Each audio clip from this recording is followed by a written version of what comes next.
اللہ قرآن مجید میں اپنے محبوب کی اہل بیت کے لیے خود بولا ہے، وہ جملہ بڑا قابل غور ہے۔ رب العالمین نے فرمایا انما یرید اللہ، اللہ نے ارادہ فرما لیا ہے۔ اب ایک ارادہ تو وہ ہے جو انسان کرتا ہے، اب انسانوں میں بھی مختلف مدارج ہیں۔ میرا ارادہ کرنا اور ہے،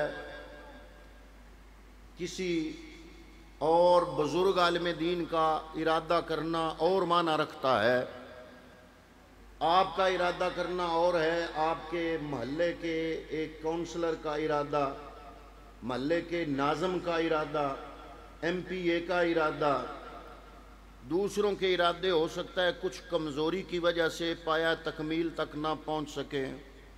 اگر محلے کا کوئی بہت بڑا چودھری یا اچھا فلاح و بہبود کے کام کرنے والا صاحب دانش اور صاحب ثروت کوئی ارادہ کرے تو لوگوں کو کچھ امید ہوتی ہے کہ اس نے ارادہ کیا ہے، بندہ ٹھیک ہے، ارادے کو پایا تکمیل تک پہنچائے گا۔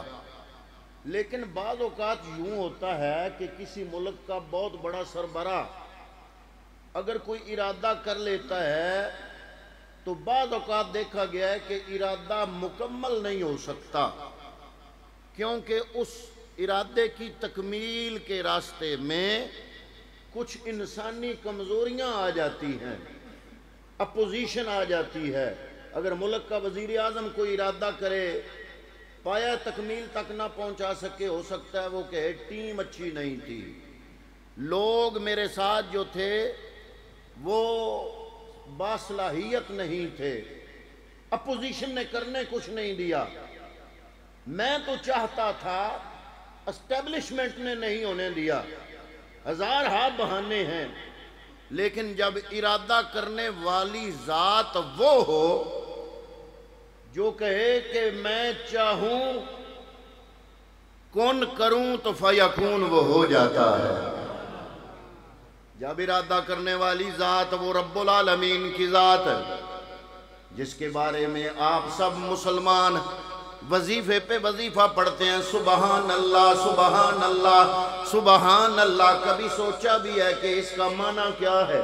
سبحان اللہ کا معنی ہے اللہ پاک ہے، یا الہ العالمین سب کو یقین ہے تو پاک ہے۔ یہ بطور وظیفہ کیوں؟ حضرات محترم، پاک ہونے کا مطلب کیا ہے؟ ایک ہے کہ رب کے بارے میں کہنا کہ رب پاک ہے، ایک ہے یہ جناب کپڑا میں دھو لوں، دھونے کے بعد کوئی پوچھے کہ جناب نماز پڑھنے کے قابل ہے یا نہیں تو میں کہوں پاک ہے۔ اس کا پاک ہونا اور ہے، جسم کا پاک ہونا اور ہے۔ جب کہا جاتا ہے اللہ پاک ہے، اس کا مطلب اور ہوتا ہے۔ علماء مفسرین فرماتے ہیں کہ اللہ رب العالمین کے بارے میں جب کوئی بندہ یہ کہتا ہے کہ سبحان اللہ، اللہ پاک ہے، تو اس کا مطلب یہ ہوتا ہے اللہ ہر کمزوری سے پاک ہے، اللہ ہر عیب سے پاک ہے، اللہ ہر نقص سے پاک ہے، اللہ ہر کمزوری سے پاک ہے۔ وہ رب العالمین ہر پستی سے پاک ہے، وہ رب العالمین عروج والا ہے، اس کے نزدیک کمزوری نہیں ہے۔ اللہ رب العالمین جب ایسی ذات خود رب العالمین قرآن مجید میں اپنے ارادے کا اظہار فرما دے، اللہ فرمائے انما یرید اللہ لیذھب، اللہ رب العالمین نے ارادہ فرما لیا تو پتہ چلا جب ارادہ کرنے والے رب کی ذات علی کل شیء قدیر ذات ہے، وہ ہر کمزوری سے پاک ذات ہے، ہر عیب سے پاک ذات ہے، ہر نقص سے پاک ذات ہے، تو جب وہ ذات ارادہ کر لے تو دنیا کی کوئی طاقت بھی اس کے ارادے کے راستے میں حائل نہیں ہو سکتی۔ اب دیکھیں ارادہ اللہ تعالیٰ کس چیز کا فرما رہا ہے، یہ بھی بڑی عجیب بات ہے۔ علماء مفسرین نے لطف لے کر قرآن مجید کی اس آیا مبارکہ کی تفسیر کو بیان کیا۔ علماء فرماتے ہیں کہ اگر بات سیدھی سادھی ہو جاتی، اللہ فرما دیتا میں نے اپنے نبی کے اہل بیت کو پاک کر دیا ہے، مطلب واضح تھا، لیکن نہیں، رب العالمین جس طرح ہم پنجابی میں کہتے ہیں چس لینا، لطف اٹھانا، لطف اندوز ہونا، اللہ رب العالمین العالمین اپنے حبیب کے اہل بیت کی بات کرتے ہوئے لطف اندوز کرنا چاہتا ہے تاکہ سب کی توجہ مبذول ہو جائے کہ رب العالمین کیا چاہ رہا ہے۔ اللہ رب العالمین نے فرمایا انما یرید اللہ، اللہ رب العالمین نے ارادہ فرما لیا ہے۔ یا اللہ تو نے کس چیز کا ارادہ فرمایا؟ فرمایا لے یذہبا عنکم الرجسا، اللہ رب العالمین نے اپنے محبوب کی اہل بیت سے رجس کو دور کرنے کا ارادہ فرما لیا ہے۔ اب سوال یہ پیدا ہوتا ہے کہ اللہ رب العالمین نے اپنے حبیب کی اہل بیت سے رجس کو دور کرنے کا ارادہ کر لیا۔ رجس ہے کیا؟ کس کو رجس کہتے ہیں؟ تو اللہ نے قرآن مجید میں ایک اور مقامات میں کچھ مقامات پر رجس کا لفظ استعمال کیا، ان میں سے ایک مقام سورہ المائدہ کی آیت نمبر 90، اللہ رب العالمین نے فرمایا انما الخمر والمیسر والانصاب والازلام رجس من عمل الشیطان۔ یا اللہ تو نے فرمایا کہ میں نے محبوب کی اہل بیت سے رجس کو دور کرنے کا ارادہ فرما لیا ہے۔ ہم گوجرا رکن منڈی بہاؤدین کے لوگ، پنجاب کے لوگ ہم نہیں سمجھتے، ہم اجمی ہیں، عربی نہیں سمجھتے۔ یا اللہ رجس کا مطلب کیا ہے؟ اللہ نے قرآن مجید میں مختلف مقامات پر رجس کا لفظ استعمال کیا ہے، ان میں سے ایک مقام سورہ المائدہ کی آیت نمبر 90، اللہ نے فرمایا انما الخمر والمیسر والانصاب والازلام رجس من عمل الشیطان، یہ جتنی بھی پلید چیزیں ہیں، یہ شراب ہے، یہ جوا ہے، یہ پانسا ہے، یہ ساری کی ساری چیزیں رجس ہیں، ناپاک ہیں۔ تو پتہ چلا کہ جو بد عملیاں ہوتی ہیں قرآن کی اصطلاح میں وہ بھی رجس ہے، اور اگر یہ معنی رجس کا لیا جائے تو پھر رب فرما رہا ہے کہ اللہ رب العالمین نے اپنے حبیب کی اہل بیت سے ہر قسم کی بد اعمالیوں کو دور فرما دیا ہے۔ یہ تو تھا ایک معنی الرجس کا۔ دوسری جگہ پر سورہ الانعام آیت نمبر 145 اللہ رب العالمین نے رجس کا لفظ بولا، فرمایا الا ان یکون میتۃ او دما مسفوخا او لحم خنزیر فانہ رجس۔ رب العالمین نے فرمایا جانور کی گردن سے بہتا ہوا خون، آپ حلال کرتے ہیں، جانور ذبح کرتے ہیں، اس کی گردن سے بہتا ہوا خون، اور لحم خنزیر یا خنزیر کا گوشت، فرمایا فَإِنَّهُ رِجْسٌ، یہ خون بہنے والا اور خنزیر کا گوشت قرآن کی اصطلاح میں کیا ہے؟ رجس ہے۔ تو پتہ چلا کہ جو پلید چیزیں ہیں، جو گندی چیزیں ہیں، ان کو بھی قرآن نے رجس کہا، اور یہاں اس آیہ مبارکہ میں رب فرما رہا ہے لِيُذْهِبَ عَنْكُمُ الرِّجْسَ، رب العالمین نے اپنے محبوب کی اہل بیت سے رجس کو دور کرنے کا ارادہ کر لیا۔ پہلا معنی پہلی آیت طیبہ کی روح سے لے تو بدعمالیاں، دوسری آیت طیبہ کی روح سے رجس کا معنی لے تو ہر ناپاک چیز کو قرآن مجید نے رجس کہا۔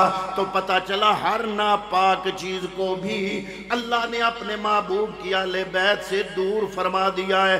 تیسری آیت مبارکہ قرآن مجید میں سورہ الحج کی آیت نمبر 30 فرمایا وَأُحِلَّتْ لَكُمُ الْأَنَامُ إِلَّا مَا يُتْلَى عَلَيْكُمْ فَاجْتَنِبُوا الرِّجْسَ مِنَ الْأَوْثَانِ، فرمایا اللہ رب العالمین نے وَأُحِلَّتْ لَكُمُ الْأَنَامُ، تمہارے لیے چوپائے حلال کیے گئے، الا ما یتلا علیکم، سوائے ان جانوروں کے جن کا قرآن مجید میں حرمت کا اعلان کیا گیا، ان کو چھوڑ دو، فَاجْتَنِبُوا الرِّجْسَ، وہ رجس ہیں ان سے اجتناب کرو۔ تو پتہ چلا قرآن کی اس آیت طیبہ کی روح سے رب العالمین نے قرآن مجید میں جن چیزوں کو حرام قرار دیا ہے، اللہ کے قرآن نے حرام چیزوں کو بھی کیا کہا؟ کیا کہا؟ یہ سارے رجس کے معنی میں اپنے پاس سے نہیں، رب کے قرآن سے مختلف مقامات سے آپ کی خدمت میں پیش کر رہا ہوں۔ تو گویا کہ رب العالمین نے جن چیزوں سے منع فرما دیا، جن چیزوں کو حرام قرار دے دیا، ان کو بھی اللہ تعالیٰ نے رجس فرمایا۔ آگے جناب نمبر 4، چوتھے نمبر پہ اللہ تعالیٰ نے سورہ توبہ کی آیت نمبر 125 میں رجس کا لفظ بولا، فرمایا وَأَمَّا الَّذِينَ فِي قُلُوبِهِم مَّرَضٌ فَزَادَتْهُمْ رِجْسًا إِلَىٰ رِجْسِهِمْ۔ کیا مطلب؟ فرمایا وہ لوگ جن کے دلوں میں منافقت ہے، ان کی منافقت رجس ہے۔ تو پتہ چلا صرف ناپاک چیز کوئی رجس نہیں کہا گیا، دل کی منافقت کو بھی کیا کہا گیا؟ اب مجھے سمجھ آتی ہے کہ 72 لے کے کربلا کے میدان میں جا کے وہ کون سی شے تھی جس نے اس ہستی کو 72 قربان کرنے پر تیار کر لیا؟ اگر وہ 72 قربان نہ کرتے تو قرآن کے یہ معنی لوگ سوچنے پر مجبور ہو جاتے۔ حسین نے قربانیاں دے کے کیا کیا؟ قرآن کے ان معانی کو، ان کا اعتماد کائنات کے اندر بحال رکھا۔ اسی لیے میرے امام نے کہا تھا شاہ است حسین، بادشاہ است حسین، دین است حسین، دین پناہ است حسین، سرداد نداد دست در دست یزید، حقا کے بنائے لا الہ۔ صرف لا الہ پڑھا نہیں، لا الہ کی بنیاد۔ شعر تو آپ کو یاد ہی ہے لیکن معنی پہ غور کرنا چاہیے۔ الشاہ اجمیری نے لا الہ کی بنیاد حسین کو بنا دیا، اور کیوں نہ ہوتا؟ اس لیے کہ اللہ نے قرآن مجید میں جو فرما دیا کہ ہر قسم کی دل کی ناپاکی، عمل کی ناپاکی، منافقت کی ناپاکی اور حرام چیزوں کی ناپاکی، ان تمام کو رجس کہا، اور فرما دیا کہ رجس کو اللہ تعالیٰ نے اپنے حبیب کے اہل بیت سے دور فرما دیا۔ یہ 4 معنی قرآن پاک کی آیات سے میں نے آپ کے سامنے پیش کیے۔ 5واں نمبر فرمایا کذالک یجعل اللہ الرجس علی الذین لا یؤمنون۔ وہ لوگ جو مومن ہیں ان پر رجس نہیں آئے گا۔ یہاں رجس سے مراد عذاب، رجس سے کیا مراد؟ اب سوچ رہے ہوں گے کہ بندہ ایک ہو، مسافر ہو، وطن سے دور ہو، وطن سے بے وطن ہو، اور جس کے علی اکبر سے لے کے علی اصغر تک ذبح کر دیے گئے ہوں، یہ کیا کوئی رب کی طرف سے عذاب تھا؟ استغفر اللہ۔ قرآن کی یہ آیت کہہ رہی ہے کہ اللہ کا عذاب رجس ہے، اور رجس کو نبی کی آل بیت سے دور کر دیا ہے۔ اب یہ ساری آیات ہم لوگوں کو واقعہ کربلا سامنے رکھ کے سوچنے پر مجبور کر رہی ہیں۔ نمبر 6، آیت اللہ نے فرمایا فَارِدُوا عَنْهُمْ إِنَّهُمْ رِجْسٌ، فرمایا ان سے دور رہو، یہ بے عقل ہیں۔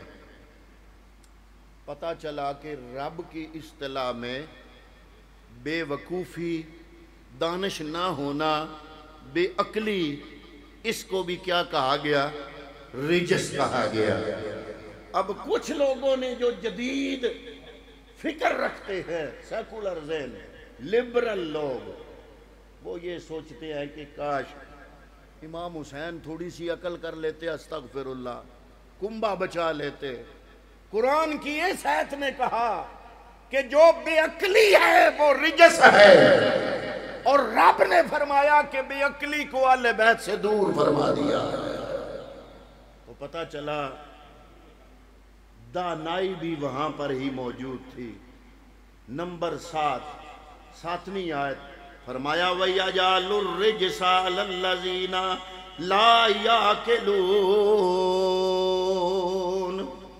جو سمجھ نہیں رکھتے اللہ نے ان کے لیے رجس رکھ دیا ہے۔ یہاں پر رجس کا معنی بے ہدایتی، ہدایت سے دور ہونا، یہ ہے رجس کا معنی۔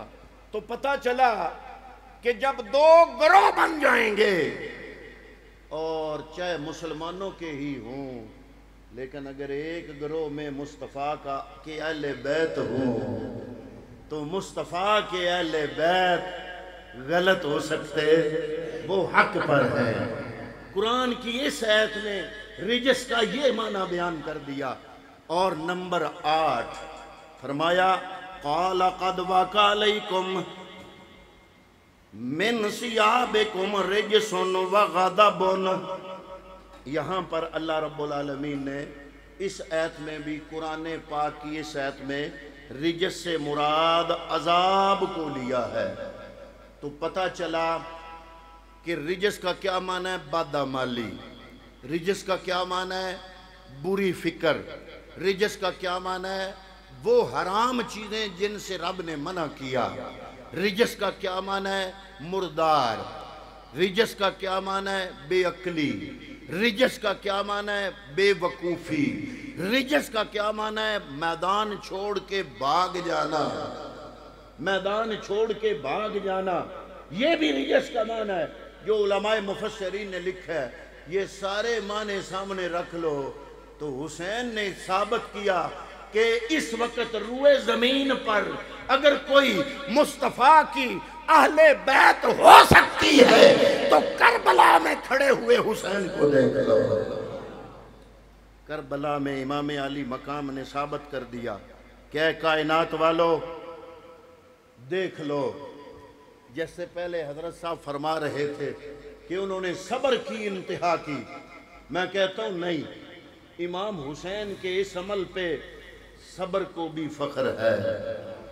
جس صبر پہ صبر فخر کرے، صبر کو صبر ہونے پہ فخر ہو، تو وہ صبر کربلا والوں کا تھا۔ حضرات محترم، میں کہتا ہوں کہ امام علی مقام نے سارے لاشیں خود اٹھائے۔ میدان کربلا میں جو بھی گرتا ہے سارے لاشیں اٹھانے والا امام۔ کیوں؟ اس لیے کہ کوئی بعد میں حرف گیری نہ کرے کہ وہ تو امام کے لیے جانیں لے کر گئے تھے، جوں شہید ہوتے گئے امام نے خبر نہیں لی۔ بعد والا راوی مورخ یہ نہ کہے، حرف گیری نہ کرے، اس لیے جو بھی لاشا گرتا امام علی مقام خود اٹھاتے، بڑے صبر کے ساتھ، بڑے ضبط کے ساتھ امام علی مقام نے ہر لاشے کو اٹھایا۔ لیکن 4 لاشیں ایسے اٹھائے جن کو اٹھاتے ہوئے امام کا جگر پھٹ گیا، جن کو اٹھاتے ہوئے امام کا کلیجہ پھٹ گیا، جن کو اٹھاتے ہوئے صبر کو بھی صبر ہونے پہ ناز ہونے لگا۔ ارے وہ 4 لاشیں کس کے تھے؟ پہلا لاشا جس کو اٹھانے کے لیے امام نے اپنی ساری ہمت کو اکٹھا کیا، اپنی ساری جرت کو اکٹھا کیا اور رب کی بارگاہ میں عرض کیا ہے میرے مالکا، ابراہیم خلیل اللہ نے ایک اسماعیل تیرے رستے پہ قربان کرنے لگے تھے، ایک اسماعیل کو لٹایا تھا، گلے پہ چھری رکھی تھی، اسماعیل بولا تھا اے میرے والد محترم اپنی آنکھوں پہ پٹی باندھ لو، ایسا نہ ہو کہ آپ کی جو بیٹے سے محبت ہے وہ محبت پدری بیٹے کی قربانی میں رکاوٹ نہ بن جائے، رب کی بارگاہ میں قربان ہونے کے لیے مجھے دیر نہ ہو جائے، اپنی آنکھوں پہ پٹی باندھ لو۔ امام علی مقام گویا زبان حال سے رب کی بارگاہ میں عرض کر رہے ہیں اے میرے مالکہ، ابراہیم نے ایک اسماعیل دیا، آنکھوں پہ پٹی باندھ لی، آج حسین کو دیکھ، دن دیاڑے سورج کی روشنی میں 72 کے 72 تیری بارگاہ میں آنکھیں کھول کے تیری بارگاہ میں قربان کر دیے۔ لیکن ہر لاشا اٹھایا تو بڑے صبر سے اٹھایا، بڑے ضبط سے اٹھایا۔ 4 لاشیں ایسے تھے جو اٹھاتے ہوئے میرے امام کی کمر ٹوٹ گئی۔ ان میں سے پہلا لاشا کس کا تھا؟ یہ وہ لاشا ہے جس کی عمر 19 سال ہے۔ یہ کون ہے؟ ان کا نام قاسم ہے۔ یہ کس کا بیٹا ہے؟ امام علی مقام امام حسن کا بیٹا ہے، اور امام حسن شہید ہو گیا، دنیا میں نہیں ہے۔ یہ امانت ہے اپنے بڑے بھائی کی امام حسین کے پاس، اور ان کی جوانی اپنے بڑے بھائی کی امانت کے طور پہ امام علی مقام نے سنبھال کے رکھی ہوئی ہے، اپنے گھر میں رکھا ہوا ہے۔ حضرت قاسم سے بڑا پیار فرماتے ہیں۔ حضرت محترم جب حضرت قاسم کا لاشا اٹھایا اس وقت امام کا جگر پھٹ گیا۔ یہ پہلا لاشا تھا جس کو اٹھانے کے لیے امام علی مقام نے اپنی آنکھوں سے آنسوؤں کی جھڑی بہائی اور رب کی بارگاہ میں عرض کیا، مالکہ قیامت کے دن میں اپنے بڑے بھائی امام حسن کے سامنے کون سا منہ لے کر جاؤں گا؟ جب وہ پوچھیں گے میں اپنا جوان بیٹا تیرے پاس چھوڑ کے آیا تھا، تو زندہ رہا اور یہ شہید ہو گیا۔ لیکن حضرت قاسم بھی جب آپ کی خدمت میں آتے ہیں آپ یہی بات فرماتے ہیں۔ جواب میں حضرت قاسم عرض کرتے ہیں، ابا چچا جان، اگر قیامت کے دن میرے ابا جان نے یہ پوچھ لیا کہ اے بیٹا قاسم، جب میرے بھائی حسین پہ مشکل وقت آیا تو میرے بھائی سے پہلے تو نے اپنی جان کا نذرانہ کیوں نہ پیش کیا؟ مجھے اپنے باپ کی بارگاہ میں قیامت کے دن شرمندہ نہ کرے، خدا کے لیے اپنے بھائی کی محبت کے لیے مجھے میدان جنگ میں جانے کی اجازت مرحمت فرما دے۔ اس چیز سے مجبور ہو کے حضرت محترم امام علی مقام امام حسین نے حضرت قاسم بن حسن کو میدان جہاد میں جانے کی اجازت مرحمت فرمائی۔ تو حضرت محترم یہ پہلا لاشا تھا جو اٹھاتے ہوئے امام نے اپنی ساری ہمتیں اکٹھی فرما کے اس لاشے کو اٹھایا۔ دوسرا لاشا جو حسین کو اٹھاتے ہوئے حسین کا جگر پھٹ گیا، وہ لاشا تھا جوان علی اکبر کا لاشا، جس کو دیکھ کے حسین فرماتے تھے، بیٹا تیری شکل جب دیکھتا ہوں تو مجھے ودعا کا مکھڑا یاد آ جاتا ہے۔ حضرت علی اکبر شکل اور صورت کے اعتبار سے نانا جان کے بالمشابہ تھے، ایک مثال تھی، ایک تصویر تھی۔ اور امام علی مقام فرماتے ہیں، میرا بیٹا علی اکبر تم حرکات و سکنات میں بھی نانے کی طرح ہو، اٹھنے بیٹھنے میں بھی نانے کی طرح ہو، چہرہ ودعا کا جو جلوہ ہے اس میں بھی تم نانے کی مثل ہو۔ تمہیں دیکھتا ہوں تو نانا یاد آ جاتے ہیں، تم بولتے ہو، تمہاری گفتگو کا لہجہ اور گفتگو کا اتار چڑھاؤ جب دیکھتا ہوں مجھے نانا کی گفتگو یاد آ جاتی ہے۔ یہی وجہ ہے آپ چونکہ بالکل شبیہ مصطفیٰ تھے تو بچپن سے ہی پیار فرماتے تھے امام علی مقام علی اکبر سے، چھوٹی چھوٹی خواہش کو رد نہ کیا۔ ایک بڑا مشہور واقعہ علماء مفسرین نے اور محدثین نے لکھا، مورخین نے لکھا، وہ واقعہ بڑا عجیب ہے کہ ایک دفعہ مسجد نبوی میں حضرت امام علی اکبر ابھی لڑکپن ہے تو خواہش کر بیٹھتے ہیں کہ ابا جی آج تو انگور کھانے کو دل کر رہا ہے۔ امام حسین دل میں سوچتے ہیں آج تک اس بچے کی ہر خواہش کو پورا کیا، ہر تمنا کو پورا کیا، ہر آرزو کو پورا کیا، اے حسین اگر یہ پوری نہ ہوئی تو ایک مثال بن جائے گی کہ علی اکبر کی فلاں خواہش پوری نہیں ہوئی۔ رب کی بارگاہ میں عرض کیا ہے، میرے مالکہ تو جانتا ہے کہ مجھے علی اکبر سے بڑا پیار ہے، ساری زندگی علی اکبر کی کوئی خواہش بھی میں نے رد نہیں کی، آج انگور کا موسم نہیں ہے، میرے بیٹے علی اکبر کی زبان سے انگور کا لفظ نکل گیا، اے میرے مالکہ حسین کی لاج رکھ لینا۔ امام علی مقام امام حسین نے مسجد نبوی کے ستون کی طرف اپنا ہاتھ بڑھایا، ستون سے انگور کا گچھا باہر آیا، پکڑ کے علی اکبر کو دے دیا۔ جس بندے کو یہ واقعہ ہضم نہ ہو وہ سورہ مریم پڑھ لے۔ حضرت مریم علیہ السلام نہ نبی تھی نہ رسول تھی، نبی کی ماں ضرور تھی، لیکن حضرت زکریا پوچھتے ہیں کہ مریم یہ تیرے آگے طرح طرح کے پھل کہاں سے آتے ہیں؟ تو حضرت مریم، یہ سارا واقعہ قرآن میں ہے، حضرت مریم فرماتی ہیں کہ یہ اللہ کی بارگاہ سے آتے ہیں۔ یہ مقام ناز ہے علی اکبر کا کہ جب بچپن میں انگوروں پہ دل کرے موسم نہ بھی ہو، مسجد نبوی کے ستون سے رب جنت کے انگوروں میں سے ایک گچھا انگور کا علی اکبر کے لیے باہر کر دیتا ہے۔ یہ ہے مقام ناز، اور اس مقام ناز کا مقام نیاز علی اکبر نے میدان کرب و بلا میں اپنی جان لٹا کے رب کی بارگاہ میں پیش کیا۔ یہ دوسرا لاشا تھا جو میرے امام نے بڑی ہمت سے اٹھایا۔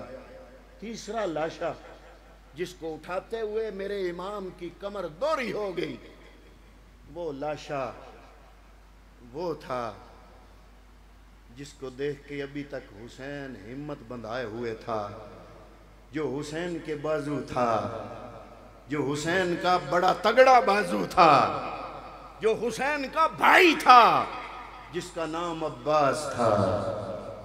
تو حضرت عباس کا لاشا اٹھاتے ہوئے امام علی مقام نے ساری ہمت جمع کی اور رب کی بارگاہ میں عرض کی، مالکا بیٹے بھی دیے، میرا بھائی تھا، میں نے وہ بھی تیری بارگاہ میں پیش کر دیا۔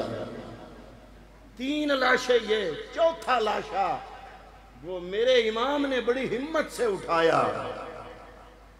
وہ لاشا تو چھوٹا تھا لیکن کربلا کے سارے لاشوں سے بھارا تھا۔